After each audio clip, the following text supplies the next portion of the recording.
If I got down on my knees and I pleaded with you not to go, but to stay in my arms, would you walk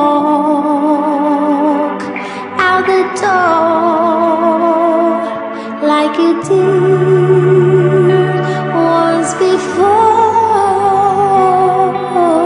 This time, be different.